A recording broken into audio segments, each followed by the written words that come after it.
Hey everyone, welcome back to this channel Witty Wits, and in this video we are going to talk about CTET Central Teacher Eligibility Test Paper 2 Syllabus Analysis.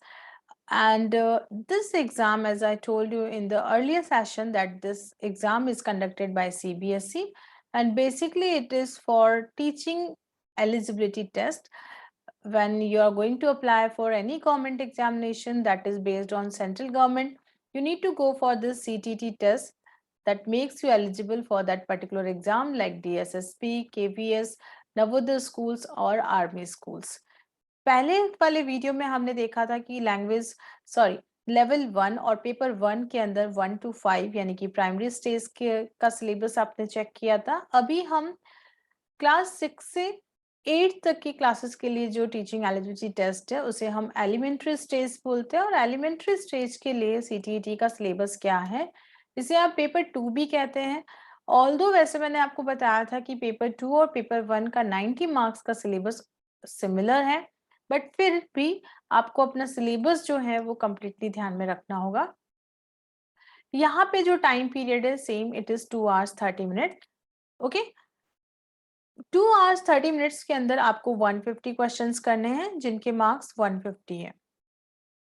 यदि हम देखते हैं कि ये 5 parts में divided है, जिसमें कि फर्स्ट 3 पार्ट्स आपके लिए कंपल्सरी हैं. फोर्थ और फिफ्थ के अंदर थोड़ा सा वेरिएशन है, जिसके अंदर की ये फोर्थ और fifth are basically simply fourth only, ये 60 मार्क्स के हैं.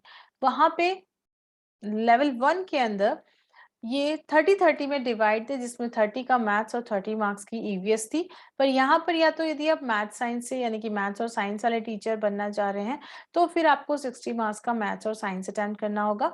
और यदि आप एसएसटी या ह्यूमैनिटीज से हैं तो फिर आपको 60 मार्क्स का एसएसटी या सोशल साइंस पेपर अटेंड करना होगा. बाकी child development, language 1 and language 2, CDP या फिर लैंग्वेज 1 और लैंग्वेज 2 हिंदी और इंग्लिश जो भी आप चूज कर रहे हैं, वो आपको 30-30 मार्क्स यानी कि टोटल 90 मार्क्स का सिलेबस सेम है जैसा कि आप लैंग्वेज 1 के लिए प्रिपेयर करते हो, लेवल 1 के लिए. तो लेवल 1 और लेवल 2 का सिलेबस 90 मार्क्स का इक्वल है. यदि आप you are appearing for both the papers, then it is well and good, क्योंकि इसमें आपको ज्यादा बेनिफिट्स मिलने वाले हैं. एक्स्ट्रा आपको 60 मार्क्स के लिए प्रिपेयर करना है, 90 मार्क्स के लिए आपको ओवरऑल सिमिलर प्रिपरेशन करनी है. अब हम देखते हैं कि क्या क्या सीडीपी के अंदर टॉपिक्स दिए हुए हैं. ओके, तो सीडीपी के अंदर यदि हम देखें, फर्स्ट ऑफ ऑल 30 क्वेश्चंस आपको करने होंगे. वो 30 क्वेश्चंस डिवाइडेड हैं बहुत सारे पार्ट्स में, जिसमें कि पहला है 15 क्वेश्चंस का पार्ट, जो कि एलिमेंट्री स्कूल चाइल्ड से रिलेटेड है. जो चाइल्ड डेवलपमेंट की बात करें तो इसके अंदर concepts of development and it's relationship with learning, principles of the development of children, बच्चे के विकास के लिए कौन कौन से प्रिंसिपल्स हैं, हेरिडिटी और एनवायरनमेंट का क्या प्रभाव पड़ता है, वो सोशलाइजेशन प्रोसेसेस, किस तरह से सोशलाइजेशन प्रोसेस होती है, सोशल वर्ल्ड, चिल्ड्रन, बच्चे का सोसाइटी, टीचर, पेरेंट्स, पीयर्स का क्या रिलेशन होता है लर्निंग में, वो पियाजे, कॉलबर्ग और व्योक्सकी की आपको थ्योरी पढ़नी है, जिसके अंदर कंस्ट्रक्ट एंड क्रिटिकल पर्सपेक्टिव्स देखना है. concept of child centered and progressive education you need to go for, critical perspective of the construct of intelligence and multidimensional intelligence you need to study thoroughly. इसके बाद हम बात करेंगे language and thought, gender as a social construct, gender roles, gender biasness and educational practice, individual differences among learners, understanding differences based on diversity of language. यदि different languages के learners हैं तो उनके अंदर जो अंडरस्टैंडिंग के डिफरेंसेस हैं उनकी स्टडी करना. That can be of differences और diversity of caste, gender, community और रिलीजन. इनको डिटेल में पढ़ना और इनके रिगार्डिंग सारे थ्योरी और कॉन्सेप्ट आपको ठीक से पढ़ना है. The distinction between assessment for learning and assessment of learning, summative assessment और formative assessment में क्या differences है, school based assessment क्या होता है, CCE continuous and comprehensive evaluation के perspective and practices देखनी है आपको.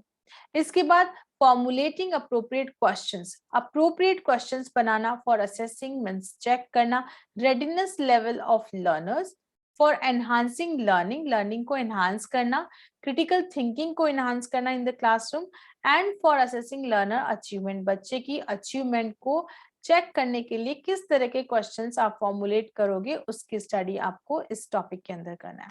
इसके बाद एक और जो टॉपिक है वो है concepts of inclusive education and understanding children with special needs. Inclusive education के अंदर दो नॉर्मल और जो स्पेशल बच्चे होते हैं उनका एक साथ पढ़ना, और वहां पे आपको बच्चे की जरूरत के अकॉर्डिंग कौन से एफर्ट्स, कौन से अप्रोचेस लगाने, उनको डिटेल में पढ़ना होगा, जिसके अंदर एड्रेस करना है लर्नर्स फ्रॉम डाइवर्स बैकग्राउंड्स, जिनके बैकग्राउंड्स डिफरेंट डिफरेंट है, डिसएडवांटेज एंड डिप्राइव्ड, वो बच्चे जो बैकवर्ड रह गए हैं, डिसएडवांटेज रह गए हैं, पिछड़े रह गए हैं, या फिर वो बच्चे जो कि लर्निंग डिफिकल्टीज या इम्पेयरमेंट है, कोई सुनने में प्रॉब्लम है, किसी को किसी और तरह की देखने की प्रॉब्लम, या कोई भी किसी भी तरह का इम्पेयरमेंट है, ऐसे बच्चों को नॉर्मल बच्चों के साथ आप कैसे पढ़ाएंगे, उसके बारे में कॉन्सेप्ट्स क्लियर करने हैं। And addressing the talented, creative and specially abled learners, जो गिफ्टेड या स्मार्ट स्टूडेंट्स होते हैं, उनको कैसे आप नॉर्मल किड्स के साथ कंफर्टेबल फील करवाएंगे, या उनके रिगार्डिंग क्या कॉन्सेप्ट्स हैं, वो सारा इंक्लूसिव एजुकेशन का जो कंटेंट है वो आपको ठीक से देखना होगा। ये पूरा 5 क्वेश्चंस का होगा, यानी कि 5 मार्क्स। इसके बाद लर्निंग एंड पेडागोजी, लर्निंग और पेडागोजी के 10 क्वेश्चंस होंगे, जिसके अंदर आपको देखना है कि how children think and learn, and why children fail to achieve success in school performance. Okay, basic process of teaching and learning, teaching learning की basic processes क्या होती है, children की strategy लर्निंग के लिए क्या होती है, क्या होनी चाहिए, learning as a social activity, कैसे लर्निंग एक सोशल एक्टिविटी हो सकती है, लर्निंग का सोशल कॉन्टेक्स्ट। इसके बाद आपको देखना है child as a problem solver and a scientific investigator, how child is a problem solver and how he is a scientific investigator, that you need to study in detail. Alternative conceptions of learning in children, understanding children's errors as significant step, बच्चे की गलतियां करना कैसे significant steps हैं learning की process में, उनको आपको डिटेल में पढ़ना है। इसके बाद कॉग्निशन और इमोशंस क्या होते हैं, क्या डिफरेंसेस हैं और क्या रिलेशन है इन दोनों के बीच में, मोटिवेशन और लर्निंग का क्या रोल है, ओके मोटिवेशन का लर्निंग में क्या रोल है वो आपको देखना होगा। फैक्टर्स कंट्रीब्यूटिंग टू लर्निंग, कौन कौन से फैक्टर्स हैं जो लर्निंग में कंट्रीब्यूट करते हैं, स्पेशली पर्सनल फैक्टर्स और एनवायरमेंटल फैक्टर्स को आपको डिटेल में वन बाय वन देखना होगा when you are going to prepare for this exam. फिर हम बात करेंगे लैंग्वेज 1। वैसे देखा जाए तो लैंग्वेज 1 और लैंग्वेज 2 का सिलेबस ऑलमोस्ट सेम है, यानी कि ओवरऑल वो जो चीजें इसके अंदर इंक्लूड करेंगे वो होगा 15 क्वेश्चन का कॉम्प्रिहेंशन होगा। कॉम्प्रिहेंशन का मतलब होता है एक पैसेज जो कि आपकी अंडरस्टैंडिंग को चेक करने के लिए होता है।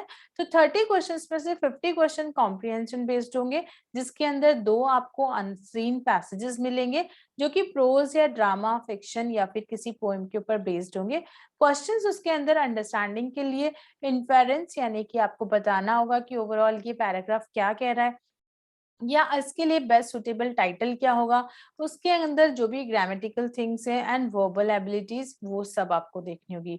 प्रोज का जो कंटेंट है, जो प्रोज पैसेज लिखा होगा वो हो सकता है कोई लिटरेरी हो, कोई साहित्यिक कंटेंट लिखा हुआ हो, कोई साइंटिफिक हो, कोई नरेटिव हो या फिर कोई डिस्कर्सिव हो। ओके तो इस तरह से आपको एक प्रोज दिया जाएगा और एक पोएम दी जाएगी पैसेज के फॉर्म में, जिसको कि आपको कवर करना है 15 क्वेश्चन में। इसके बाद पैडागोजी होगा 15 क्वेश्चंस का, जो कि उस लैंग्वेज डेवलपमेंट के अकॉर्डिंग होगा।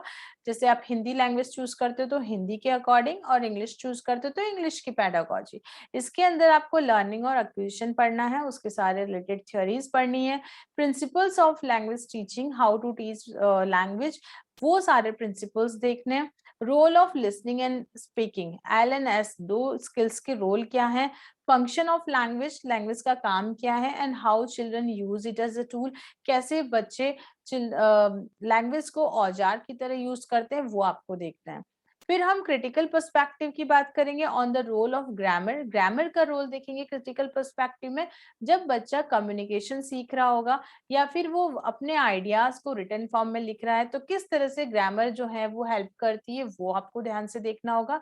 और सबसे इंपॉर्टेंट है चैलेंजेस ऑफ टीचिंग लैंग्वेज, की जब आप लैंग्वेज पढ़ा रहे हो एक डाइवर्स क्लासरूम में जिसमें अलग अलग वेराइटी के बच्चे बैठे हुए, अलग अलग बैकग्राउंड और अलग अलग लेवल के, तब कौन कौन सी डिफिकल्टीज और चैलेंजेस, मुश्किलें आती हैं, उनको स्टडी करना। लैंग्वेज डिफिकल्टीज के बारे में डिटेल से देखना कि क्या क्या चीजें हैं जो लैंग्वेज के लिए डिफिकल्टी, लैंग्वेज टीचिंग में एक डिफिकल्टी बनती है।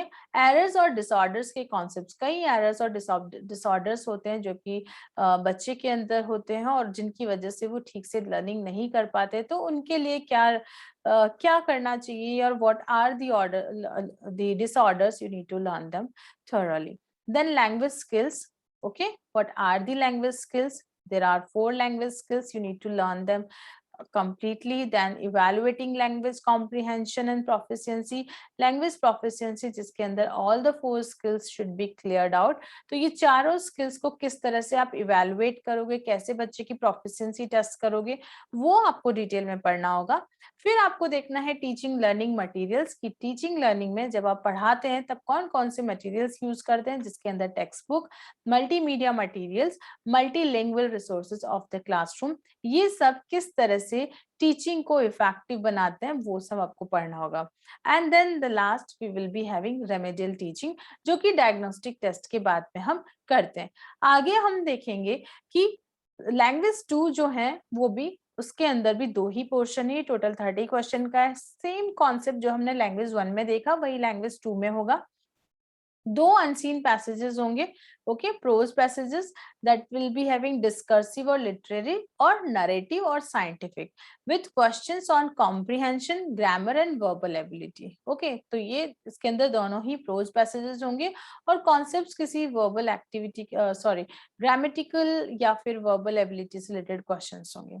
इसके बाद हम देखेंगे pedagogical portion, pedagogy of language, वही सेम चीजें, लर्निंग और एक्विजिशन क्या होता है, principles of language teaching, role of listening and speaking, function of language and how children use it as a tool, critical perspective on the role of grammar, learning a language for communicating ideas, okay, and verbally and in written form, कैसे grammar का role है communicating ideas में। And then challenges of teaching language in a diverse classroom, the same way जैसा कि हमने language 1 में देखा वही लैंग्वेज 2 में है, यानी कि बेस जो पूछना है वो सेम ही पूछेंगे, बस आपके यहाँ पे भाषा बदल जाएगी, ओके, या तो इंग्लिश, हिंदी या फिर बहुत सारी उर्दू, संस्कृत, पंजाबी, जो भी आप लेना चाहें।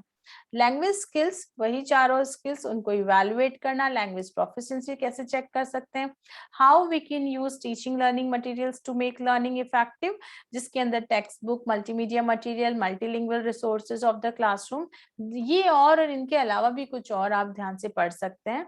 Then remedial teaching, that what is the process of remedial teaching, क्यों remedial teaching करवानी चाहिए, कैसे ये इफेक्टिव है, कैसे ये लर्निंग को बेस्ट बनाती है। इसके बाद जो हमारा लास्ट पार्ट है यानी कि 4th पार्ट, वो 4th और 5th हमने देखा कि 2 है, उन दोनों में से आप एक चूज करना होता है। यदि आप साइंस बैकग्राउंड से हैं तो आप मैथ्स और साइंस वाला पोर्शन चूज करोगे जिसके अंदर 60 एमसीक्यूज होंगे।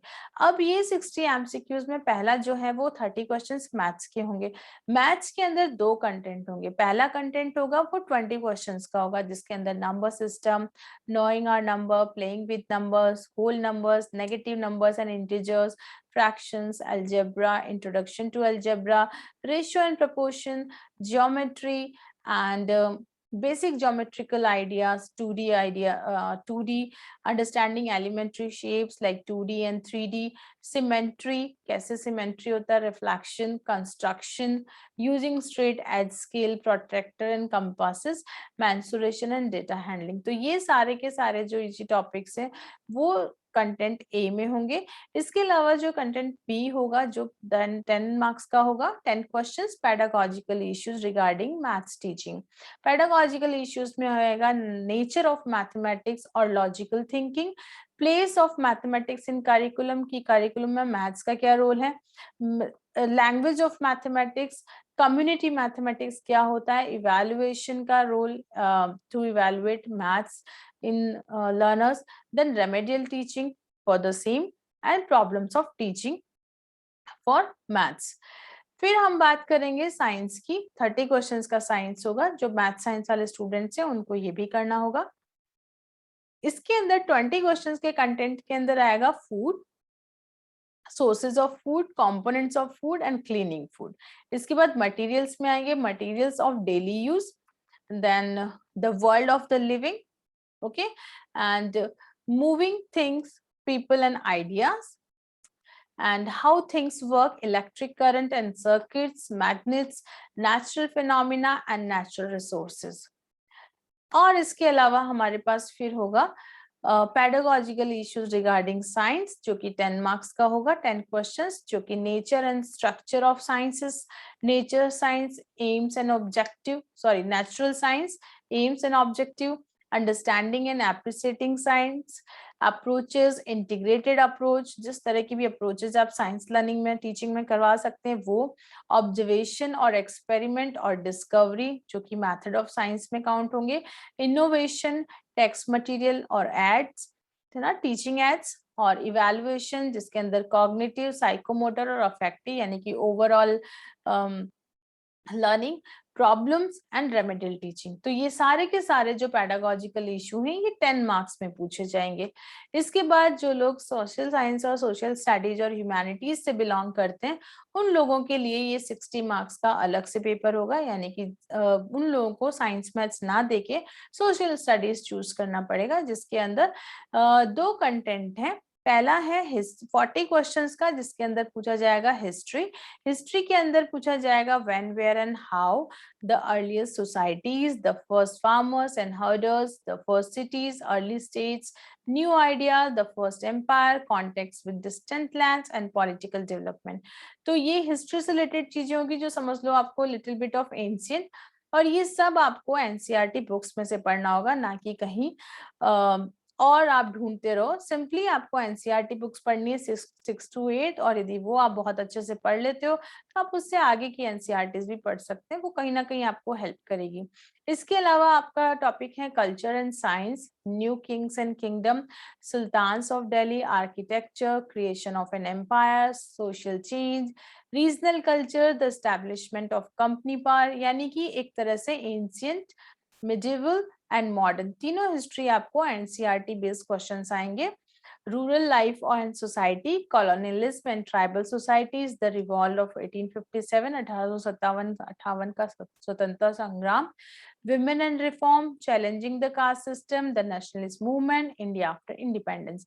तो पहले आप 6 to 8 तक की हिस्ट्री कवर करें, उसके बाद आप 9, 10 का पढ़ें, या फिर आप डायरेक्टली 11, 12 की हिस्ट्री भी पढ़ सकते हैं। वैसे इतना टफ नहीं आता है, यदि आप 6 to 8 को अच्छे से पढ़ते हैं तो आपके सारे कॉन्सेप्ट्स और क्वेश्चंस इजीली बन पाएंगे।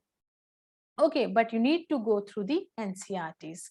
इसके बाद है ज्योग्राफी। ज्योग्राफी के अंदर geography as a social study and as a science, planet, earth in the solar system, globe, environment in its totality, natural and human environment, air, water, human environment जिसमें कि human settlement, transport and communication, resources के अंदर दोनों type के natural resources और human या man made resources पढ़ना होगा आपको, एंड एग्रीकल्चर। तो ये सारा छोटा सा पोर्शन ज्योग्राफी का होगा जो आप आसानी से 8th लेवल तक की ज्योग्राफी या 9th 10th लेवल तक की ज्योग्राफी पढ़ के आप कर सकते हैं। थोड़े से क्वेश्चन हाई लेवल के होंगे, बट हाँ सिंपल कॉन्सेप्ट्स होंगे जो कि 6 to 8 तक के एनसीईआरटीज में आपको इजीली मिल जाएंगे। सोशल एंड पॉलिटिकल लाइफ की बात करें तो diversity, government, local government, making a living, democracy, state government, understanding media, unpacking gender, the constitution, parliamentary government, the judiciary and social justice and the marginalized। तो ये सारे के सारे टॉपिक्स जो सिंपली कॉन्सेप्ट्स हैं, जनरल कॉन्सेप्ट जो कि NCERT based है, आप आराम से पढ़ेंगे तो बहुत अच्छे से इनको कर पाएंगे। 20 क्वेश्चंस का आपका होगा pedagogical issue about the humanities, जिसके अंदर concepts and nature of social science और social studies, classroom procedures, activities and discourse, developing critical thinking, inquiry or empirical evidence, problems of teaching social science and social studies. What are the problems when we are going to teach social science or social studies?